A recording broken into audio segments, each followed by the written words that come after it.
Hello, ladies and gentlemen. I'm Jason Wilson, founder of Circle of Friends Club and host of our Circle Back to You podcast. We're launching a brand new season with our special guest, Robert Eaton. He's an entrepreneur, world traveler, husband, father, and marketing expert who has been living in Medellín, Colombia for the past 2 years with his Paisa wife and son. He's also a host of his podcast show, The Other Side of the Street.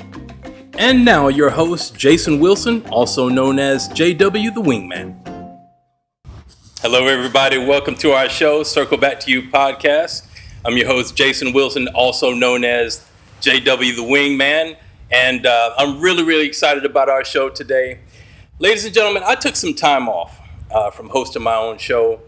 And for the past couple of years, 2-3 years, I had the privilege of producing a lot of shows. And on those shows, I had some top experts and coaches talking about their perspective on mental health. And now that we have this global pandemic of loneliness, I asked the Lord in prayer, Lord, what is the root cause of this that's affecting so many people globally now? And he said, spiritual warfare. I said, okay, well, how does this work? So we can be influenced and guided by angels to connect us to love, joy, peace, long life, prosperity, health, relationships, and your soulmate. On the other hand, we have demonic spirits, demons, who want to steal, kill, and destroy, and connect you to other people that are demonically influenced that also want to steal, kill, and destroy your life. Interesting. So how does that relate to mental health? And he gave me, a teaching on this through the Holy Spirit. And so for any demonic spirit or a demon to do anything to you spiritually, they have to have an open door, access to your life, some kind of way. And if you want to take notes, here are some open doors that I can give to you that are relevant to our conversation today. So the first door is trauma. And trauma can begin early in life as a child. What happens is that if it's unresolved or undealt with, that trauma can follow you all the way through adult life, and it affects your health, your relationships, to the point where you find yourself completely alone one day, and you say to yourself, well, I used to have a group of friends that I used to enjoy being with. Where are my friends? I mean, they're nowhere to be found. You don't have any family. You've been completely isolated. And, that loneliness is something that's emotional, which is actually worse than physically being alone. This is affecting people all over the world. So trauma is one of them. Unresolved hurt. And again, if that trauma isn't dealt with, if you haven't told anybody about it, you just hold on to it for years. Again, it can affect your health to the point where you have diseases, all kinds of mental health issues, depression, anxiety, PTSD, and suicidal ideation. Unforgiveness, resentment. And you may say, well, Jason, I don't believe in God. I don't believe in any of this. Well, you only believe in what you see. That's perfectly fine. That unbelief that you have, though, is an open door. And so we have this Passport Brother movement right now that has started a couple of years ago and has really gotten worse over the years. And, to the point now where we've had several deaths occur here in Colombia, namely Medellín, where our special guest is actually living right now. And so what happens is that these gentlemen who are lonely and have trauma from the past, from their childhood as well, take it upon themselves to take a trip down here to Colombia, no host. They don't know the language, the culture, or anything. They take a flight down to Colombia, land in Medellín, and they take it upon themselves to find women on their own on dating apps, namely Tinder and Bumble. Those are just a name for this conversation. And so they find these women on the apps, connect with them with the intention of meeting them at some bar, or it could be a club in Medellín. They have the plan of meeting these women, have a couple of drinks, have a good time, take them back to their Airbnb, their hotel, and have a private party. Well, completely unbeknownst to these gentlemen is the fact that these women have been traumatized, physically and emotionally, mentally abused from when they were a child as well. These women have grown up and have a tremendous amount of unresolved hurt and resentment towards men in general. And these men are up against something that they don't understand from a spiritual standpoint, which they can be destroyed by. So, God gave me some wisdom and some clarity on this, to the point where all of this is very, very, very closely related to what we can see happening in Medellín, not only Medellín, but Bogota and also Cartagena now. And so what happens? These men meet these women at the bar or the club, and they have a couple of drinks, they get nice and relaxed and let their guard down. These ladies spike their drinks with a drug called scopolamine. And ladies and gentlemen, another name for that they call it, is the devil's breath. Interesting, that name. I've gotten to the point where nothing is a coincidence. Everything happens for a reason, ladies and gentlemen. So they take these women back to their hotel, their Airbnb, hoping to have a good night. These gentlemen pass out, wake up the next day to find out that their phone is gone, computer is gone, their wallet, they check their accounts, completely cleaned out. And at the very worst case scenario, these men don't wake up at all. And we've seen several deaths happen in Medellín. And so a few weeks ago, I see a video on Instagram. I'm scrolling, and I see this video from our special guest today. And he's talking about the Passport Brother movement and several women that, he's helping to bring to justice. These women that have drugged and robbed these gentlemen.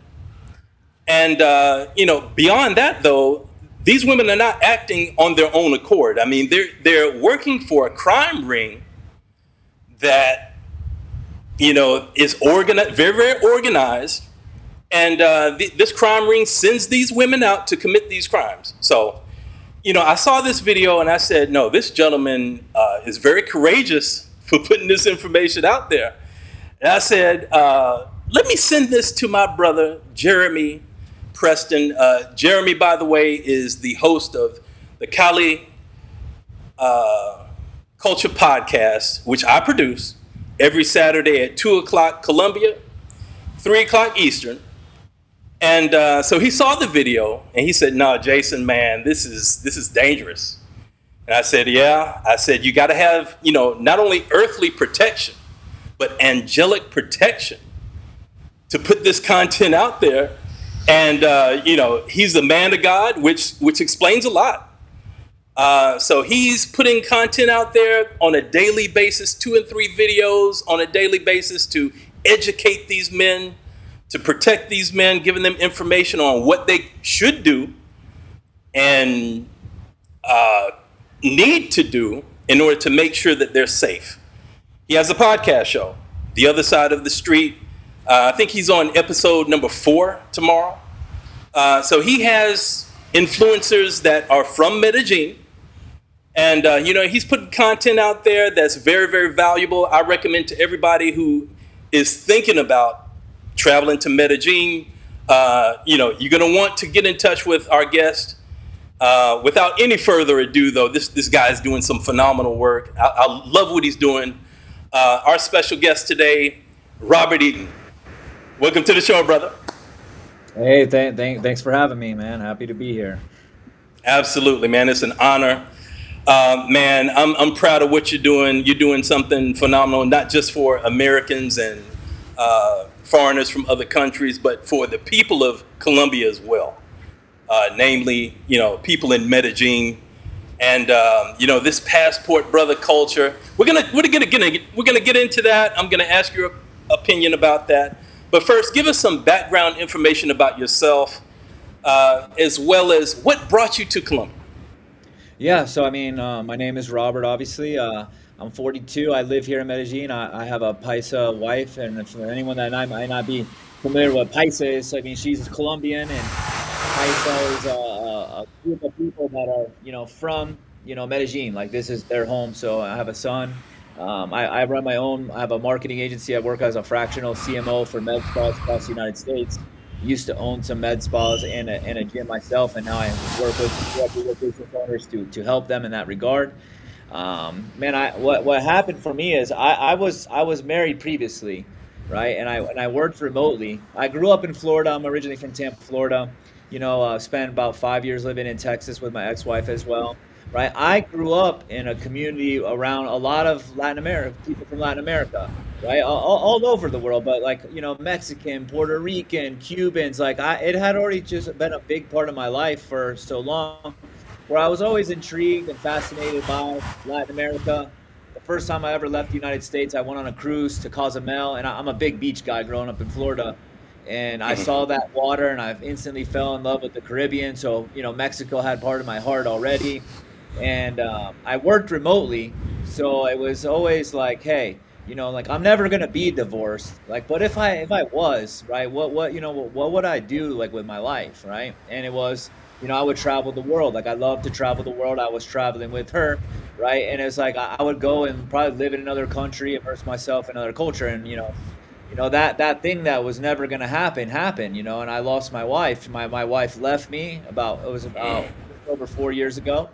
And I went to Mexico, right? I decided to take that, and I thought that maybe I would go and find myself, and found out that you don't leave the country typically when you're hurting the way that I was. But anyway, I go to Mexico and spent about 11 months living there, and I loved it. But I was living in Cancun, and when you're struggling the way I was, a party city is not the best place for you to really be at. So right. After 11 months, I decided to go back to the United States. Get myself back together the way I needed to be. And then once I was, dialed back in, I really wanted to backpack through South America. And some friends of mine, actually Mexican guys, when I was in Mexico, used to always tell me about Medellín, that it was amazing. So when I started to look into South America, hey, if I'm going to backpack around, I want to travel to it, I can make a spot home base over there. Right, and Medellín was in real good proximity to the United States, where it was a few-hour flight if I needed to get back home. So I took a flight here to check it out and see if I liked it, and I fell in love with the city. And so I went back to the States, got my stuff together, and I moved here, and that's ultimately how I got here. That's great, man. So how has that transition been for you, coming from the States to specifically Medellín? Yeah, I mean, it's a huge transition. I mean, the biggest thing always being just, the language barrier that you have to deal with, right? Yeah. You don't realize, it's easy to take communication for granted when you talk to people that speak your language every single day. And then you find out how important and how valuable it is when you immerse yourself into a country where nobody speaks your language. And you almost start to feel helpless at first, and kind of compassion and for people that used to come to the States, and people give them a hard time and not about speaking English, right? Because I remember going to the movie theater and I didn't even know how to order popcorn and a drink, and a guy was knew both languages, and the first time I ever went to see a movie, someone had to help me order a drink and popcorn, so getting adjusted to that. And then, the U.S. culture is hustle, hustle, hustle, grind, grind, grind. Like people want to be awarded for like not taking days off. And like, there's just like a really unhealthy culture around like success and growing business and what being successful looks like. And when you come to like Medellin or anywhere really in Latin America, they're completely the opposite, man. Like, they work to survive, right? Their lives are not revolved around their work. Like their lives revolve around their family, their friends, and their community. So that was something that I had to get adjusted to, but it was also something that I was seeking, that I wanted, right? We become a product of our environment. So when I go back to the United States, like I get into the hustle and grind just like everybody else. Yeah. Being here helped me get out of that, but it was a bit of a transition. So, those are the biggest things, really just slowing down, people approaching life differently here.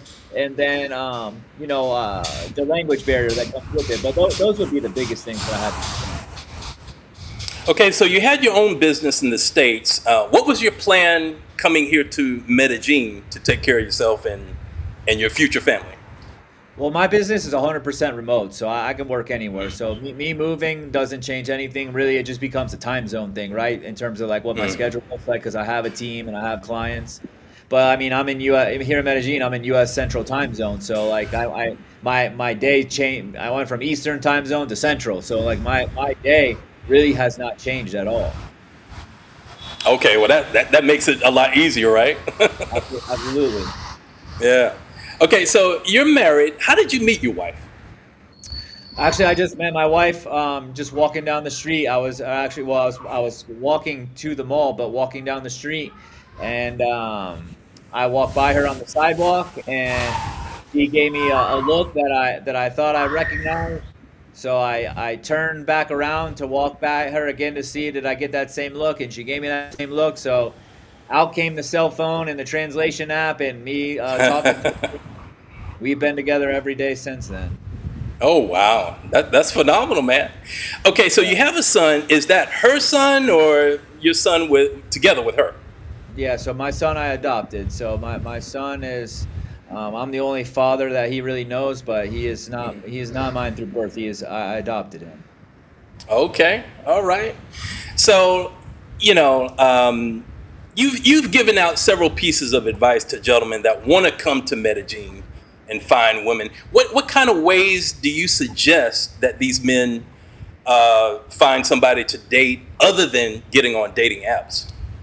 Well, I mean, yeah, the thing is, like, people have to take a step back and ask themselves if they're really even qualified to date anybody here. Okay, like, there's this huge like talking about like go to Latin America, find a wife, go to Colombia, find a wife. Like, these women here, especially the ones that are looking and willing to be in a relationship, are not interested in being with the guys that live in other countries, right? Like, they're not really interested in being with guys that don't speak Spanish. And look, I'm married to a woman, I don't speak Spanish yet, but, I'm taking classes, actively improving. Like, you have to show them. So my advice for guys is to first be realistic about, are you in a position where you really could date, someone like in Colombia? Like me, I am, because I can move to this country. I can pick up and leave. I can be in proximity here and be with her.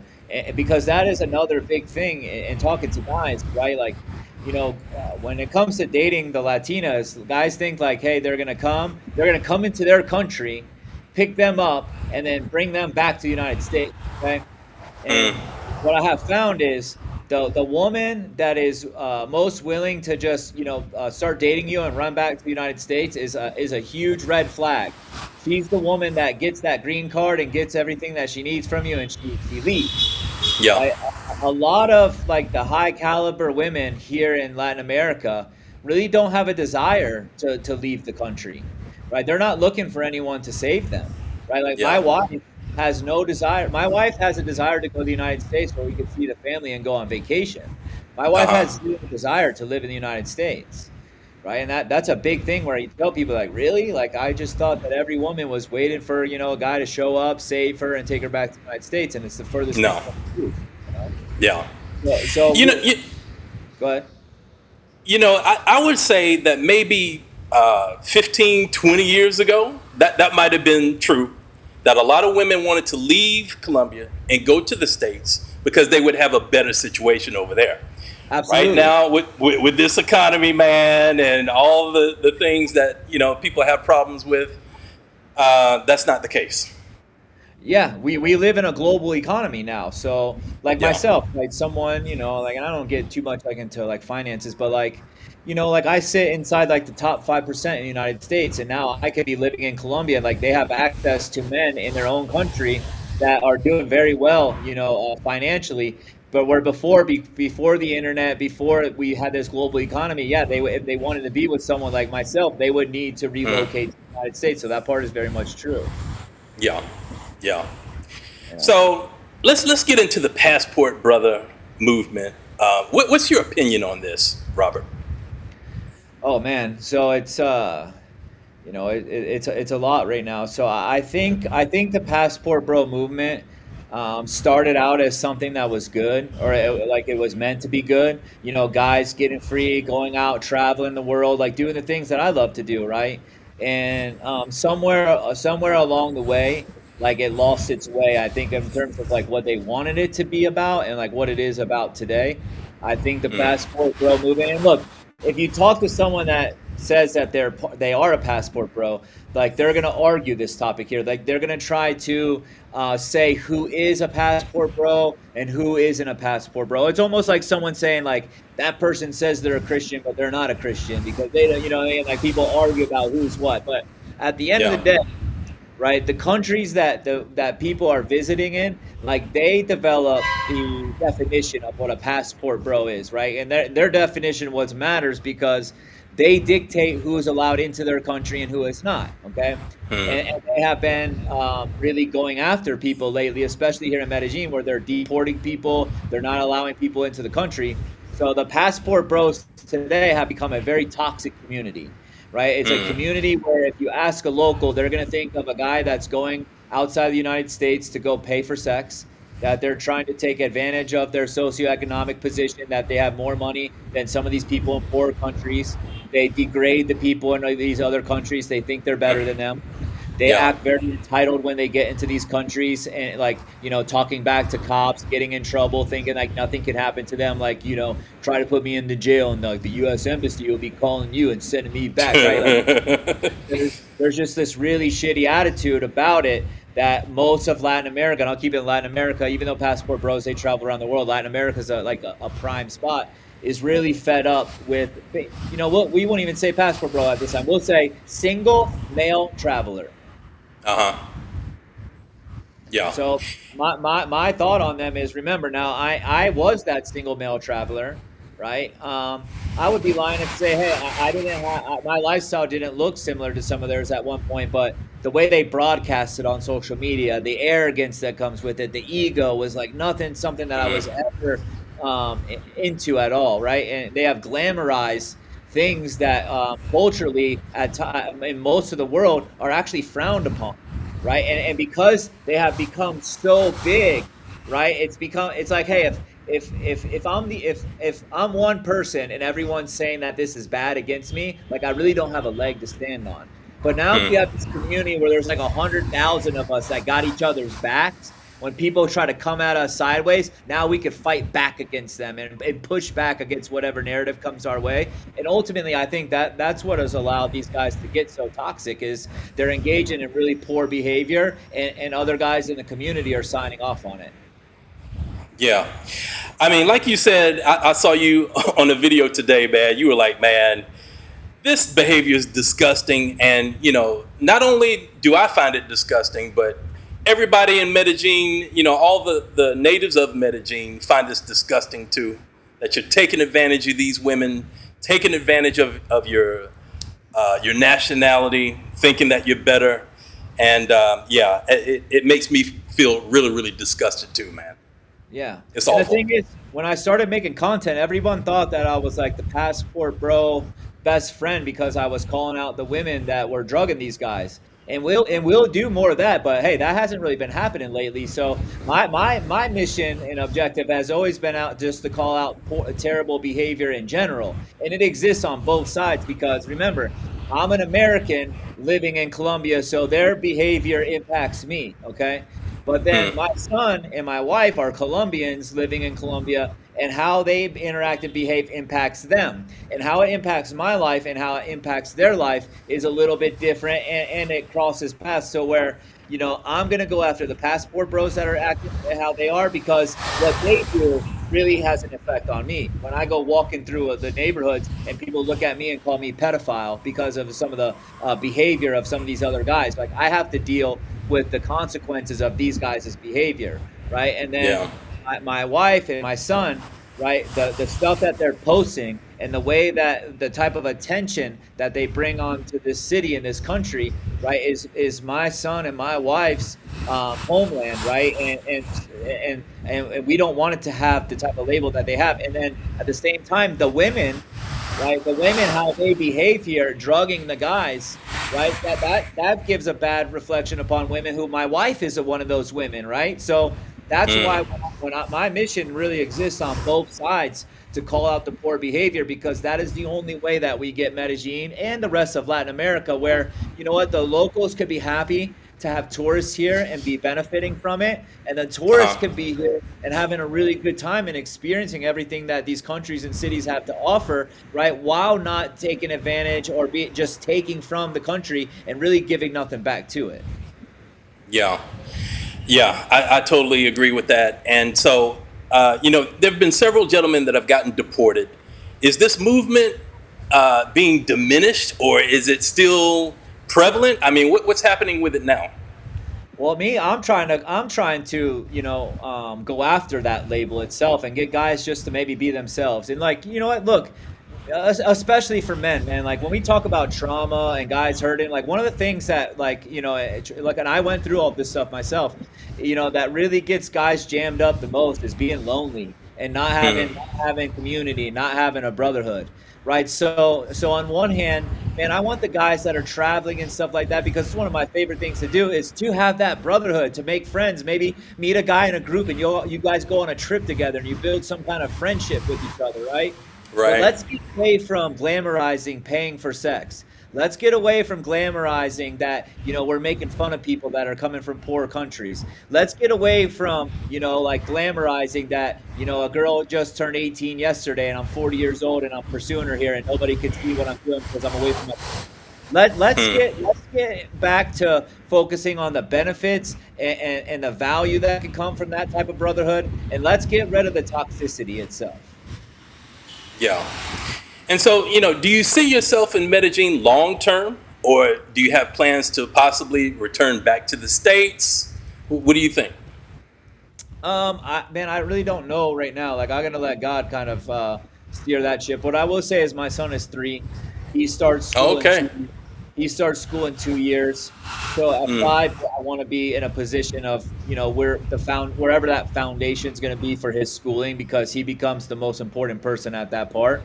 But my son is very close to his abuela, his cousins, his aunts and uncles.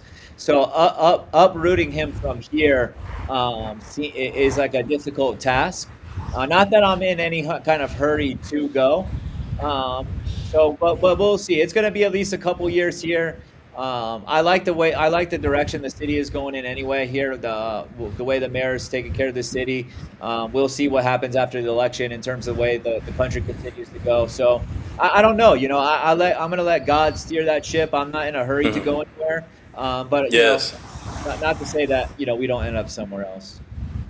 Yeah, I can relate to that, man. I had my son, and over the years, we've had thoughts about possibly going to the States and relocating. And, I said, before I even came here to Colombia, I had the dream that I wanted a son who would be bilingual.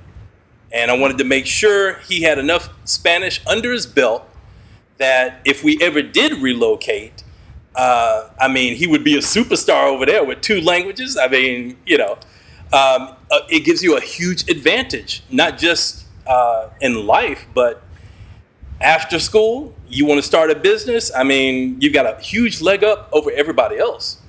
Yeah. So that was a consideration for me. And then the other thing was the safety of where we were here in Colombia. Before, we were in Bogota. And I took my family out of Bogota and went to Los Llanos. And it's much safer out there. There's no crime. There's no traffic hardly. and I spent the majority of my time with my family there. Now that he's going to graduate from high school this year, he has the dream of playing professional basketball, and I think he needs to go to the States for that. Yeah. So that's the plan there. So let's talk about your expat life. I mean, are you doing anything with other expats to organize events for these gentlemen that want to come to Colombia and specifically Medellín? Yeah, and we'll touch on that. Actually, I want to touch on some real quick too. Christine asked, like, have I ever lost hope after a divorce, and how would I move forward? And it can leave you broken, rejected, confused.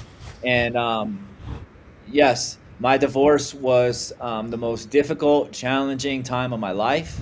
I found out a lot about myself in those years, a lot of ugly things that I thought that no longer existed. I went through a lot of pain. I'm fortunate to have made it to the other side.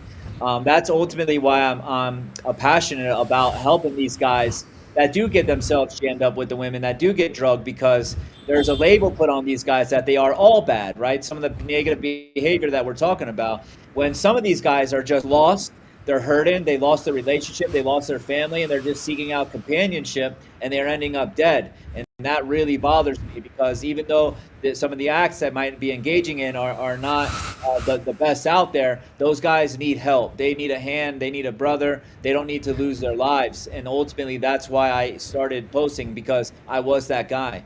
I was that guy where I didn't sleep for weeks at a time. I didn't eat. I really struggled.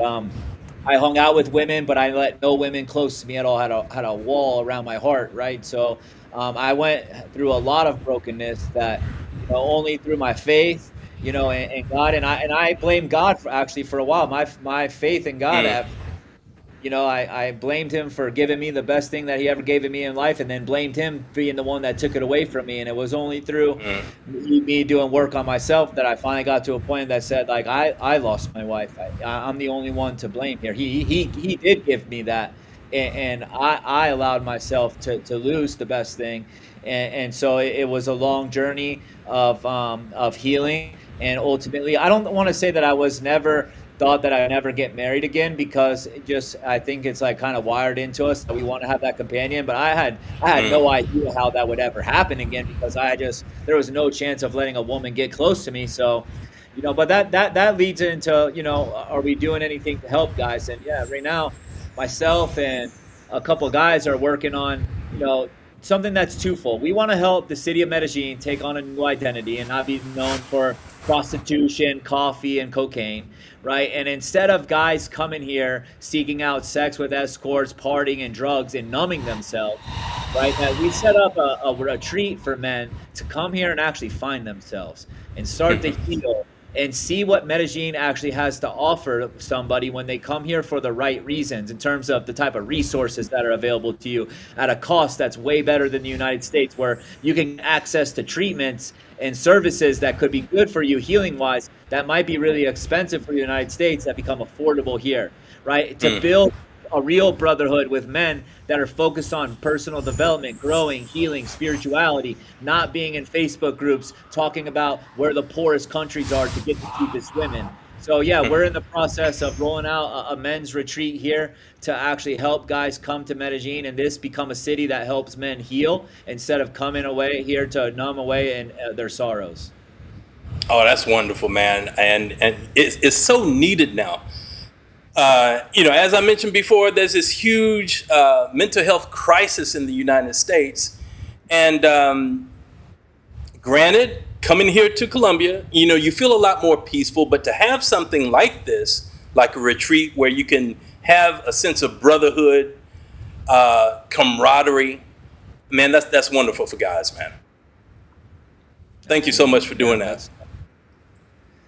I'm happy to be part of it, right? This is something that I worked on about a year ago, thinking that this is what I wanted to do long term. I wasn't ready yet. I needed to keep taking care of self before I could get there.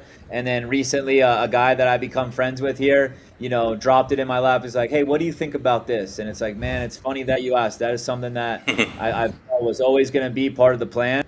I've been kind of just maybe letting it come to me, and I guess maybe this is that moment where it's coming to me, and so here we are. Awesome. All right, so let's shift gears for a moment. Let's talk about your podcast show, The Other Side of the Street. Tell us about that.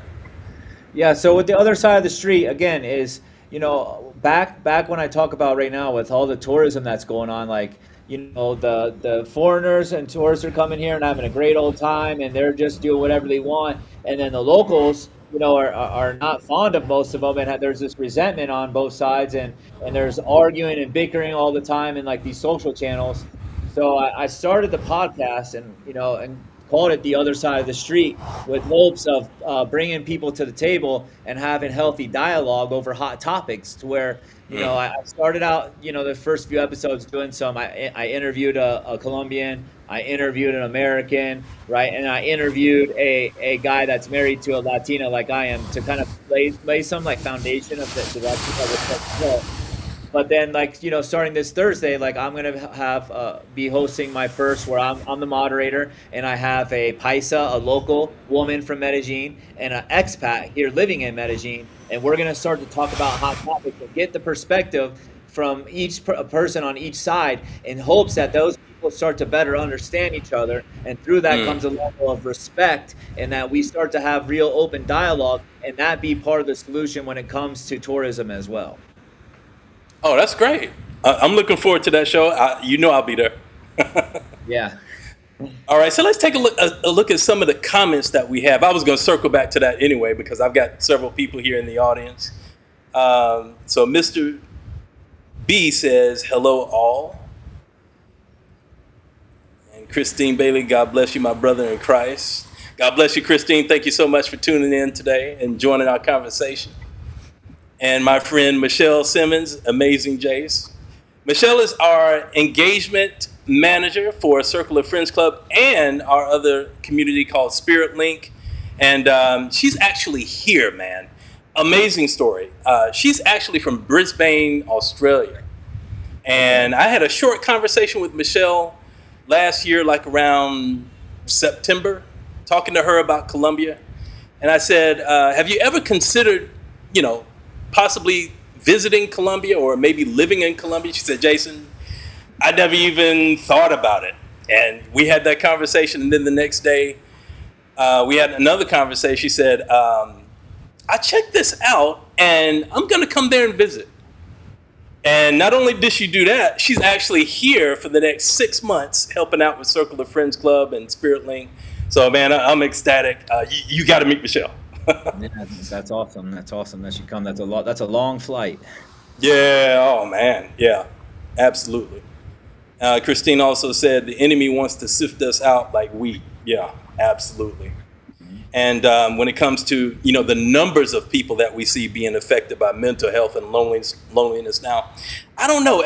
In my opinion, yes, this existed. I remember as a kid, Michael Jackson said that he felt lonely, and people were thinking then, okay, he's got what, 9, 10 brothers and sisters. Yeah. With that huge family, how do you feel lonely? How's that possible? I mean, so again, loneliness is a lack of depth that's around you, right? Like, not just having some surface conversation with someone, but having deep emotional bonding, like connecting type of conversations. When we lack that in our lives, we become lonely, no matter how many people are around us. Yeah. Yeah. Right. So if you think about Michael Jackson, I can imagine, having never been there, but we know how he grew up. Every day was probably about the next show, the tour that they're going on, what they're going to have to wear, their new outfits, the new dance routine. There probably wasn't many times where someone came and just said, hey, Mike, how are you doing, man? Like, are you okay, bro? Like, what's going on with you? Right. Yeah. And along with mental health issues, from a spiritual standpoint, what the enemy wants to do is to isolate you to the point where you don't talk about anything. I mean, case in point, let's look at today, your schedule today. How many face-to-face, in-person interactions have you had as opposed to texting interactions? Yeah. I mean, the only person I've seen today so far is my mother-in-law, who was here to clean the house, and she's gone. And I've been on Zoom calls with like 7 people today already. So Yeah. that's just on Zoom calls. That's not in my text messages and stuff like that. It's people that I've seen and I've interacted with face to face, but like they're not in the room with me, you know? Uh-huh. Yeah. So, I mean, when it comes to personal issues, especially things from the past, who do you talk to about these things? I mean, if you... For me, it's a therapist now. You know, like I have like male coaches, you know, like that I work through with like on like my own growth and development.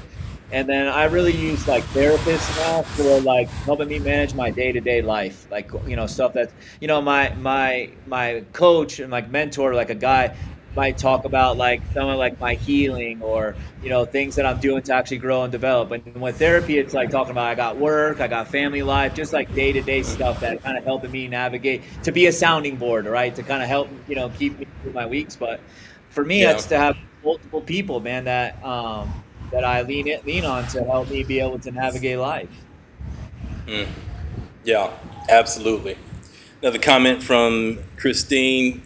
If trauma is not dealt with early, it will roll over into your next relationship. Hurt people, heal people, heal people. Let me ask you a question about your divorce, Robert. Did you find that you were in that kind of situation where you got divorced and you were hurt, and the next women that you dated had to pay the price for what you went through in that relationship?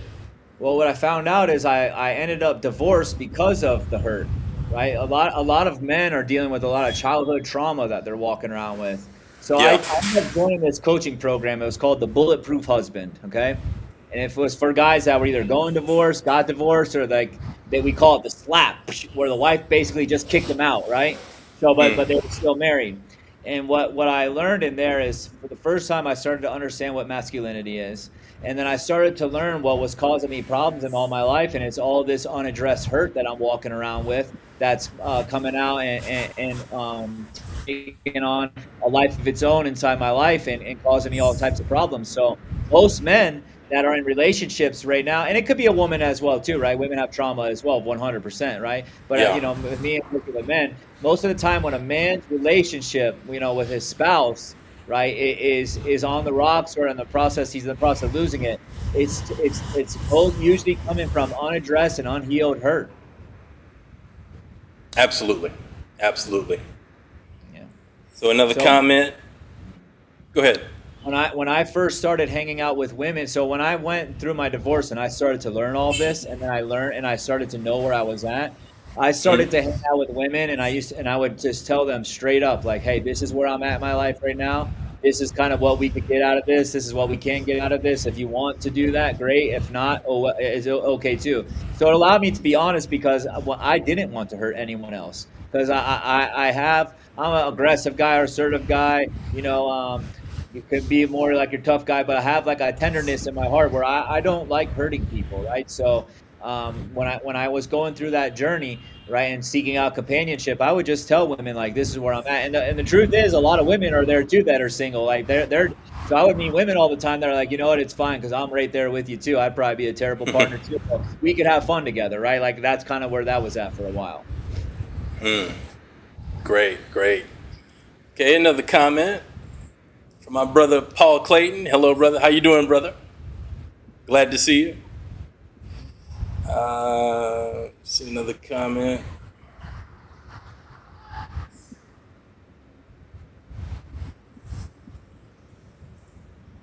We can do better, and we need to start teaching people not to use their freedom to use other people and society as tools. It's degenerative.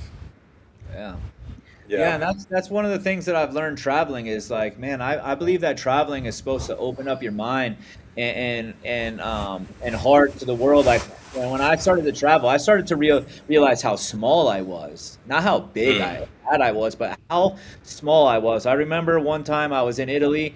I was married at the time, and my mother-in-law was with us. My wife at the time and mother-in-law were off somewhere else. So I was standing right next to on the shoreline of Lake Como in Italy. And I was like, man, and it's so weird how we have some of these weird thoughts right out of nowhere. And it's like, man, I could just fall in this lake right now, drown, and not a single thing on this planet would slow down 1 second for me. Like I would just be gone and everything would just keep moving as normal. Like obviously my wife would be hurting, but outside of that, not a single thing would slow down and I'd be gone.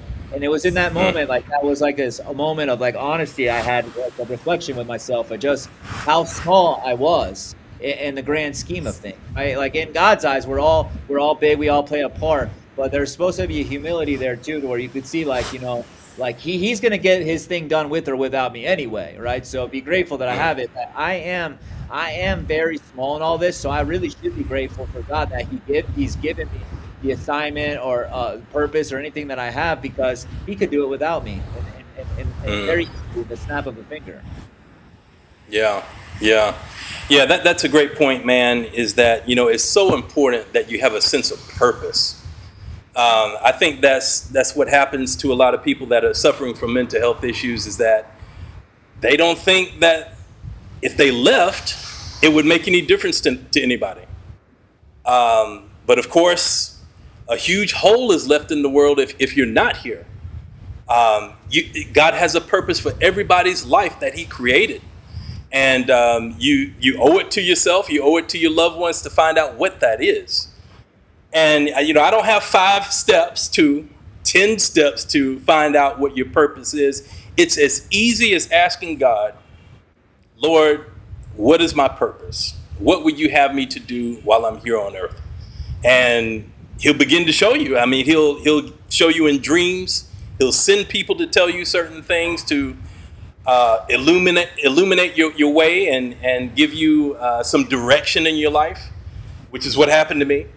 He's told me several things in dreams along the years, and God, I think about people that don't have God in their lives, and I say, I don't know how I would survive without Him in my life. One of the best things you can do, I think, is, you know, if you haven't had any kind of relationship with God, and maybe you don't believe in Him, it's never too late. I mean, you can talk to God right now like you do a friend, like I'm talking to Robert right now on this broadcast. As a friend, you can talk to God. He's your Father in heaven. He wants to hear from you. And you, just like any other father or parent wants to hear from their kids, it's all about having a relationship with Him. And beyond that, your health and fitness is important. Having a regular exercise program, or, you know, it doesn't even have to be something as elaborate as being in a gym.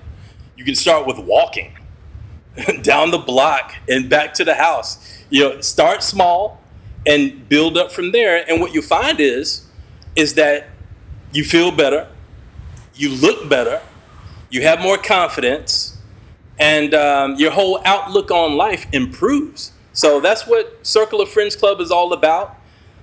We want to surround ourselves by men and women. Yes, there are some people who are suffering from mental health issues, but there are other people in our community as well that have a sense of purpose. They have health and fitness, which is very important to them, which I think it's important to surround yourself by these kinds of people to have an improvement in your life.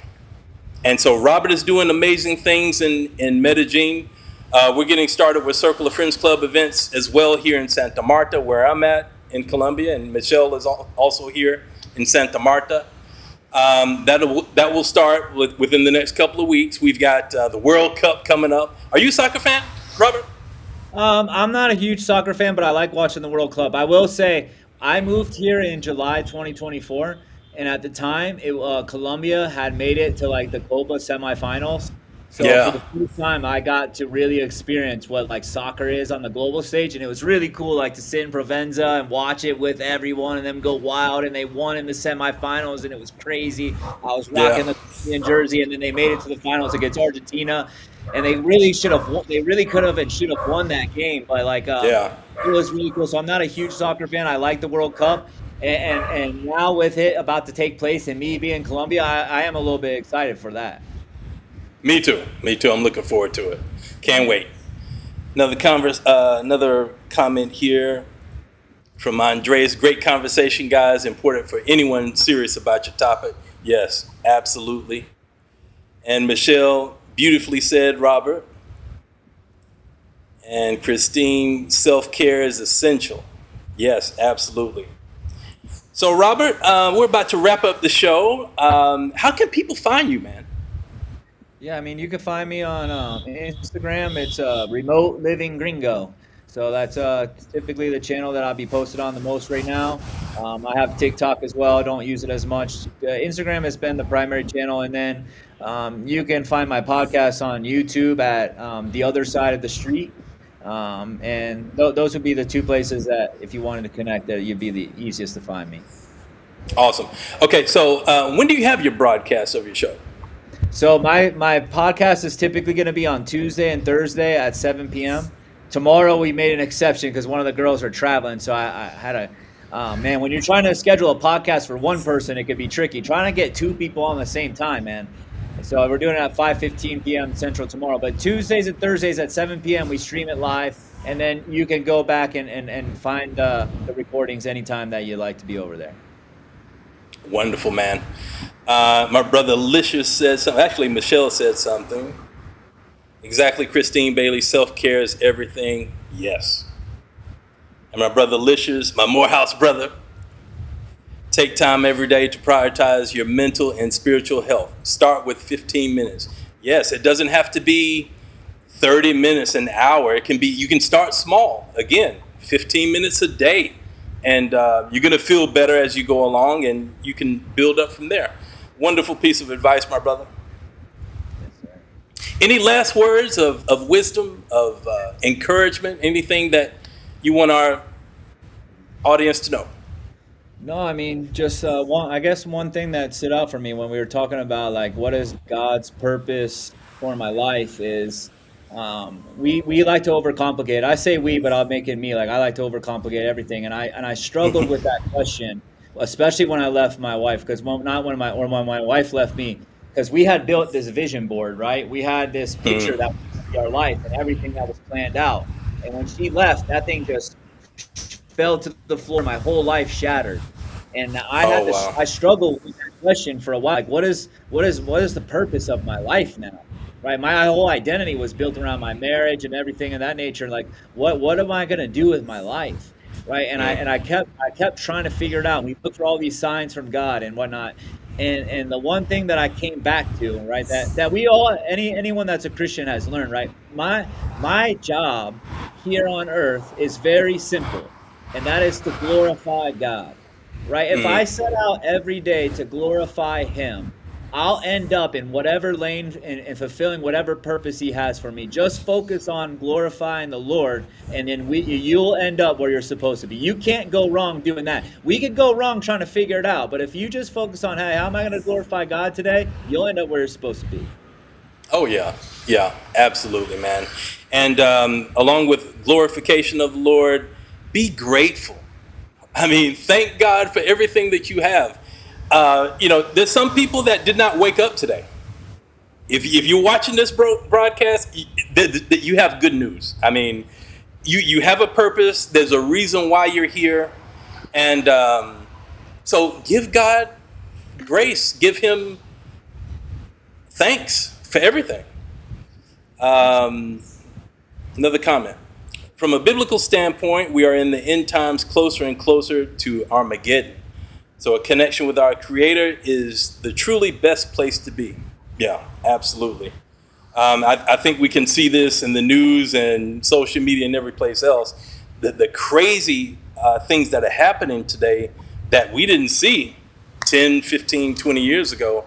So yes, a relationship with God is the most important thing that you can do right now. Absolutely. So, Robert, one more comment. Plant the seed and He will do the rest.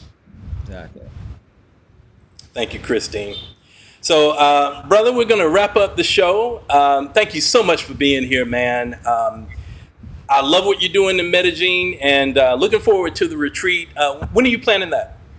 We're trying to set the date, so we're working on that. We should have it soon. So here, hopefully we're hosting it here in the next 60 days in the city here. So we're working on it.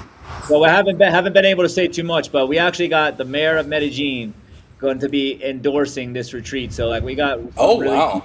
So yeah, so we're trying to really do it right. So we might be overthinking it when we talk about, you know, not overthinking things and just doing, you know, like, but we should have the date soon. Oh, that's great news, man. Listen, whatever I can do to help you promote it, I'm going to do that as well. Absolutely. I appreciate it. Yeah, absolutely, man.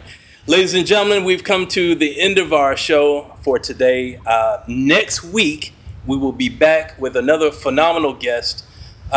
So we will see you next Wednesday at 4 o'clock Colombia, 5 o'clock Eastern. Thank you so much for tuning in, and we thank all of our guests for joining us today. We will see you next week. God bless you. Take care.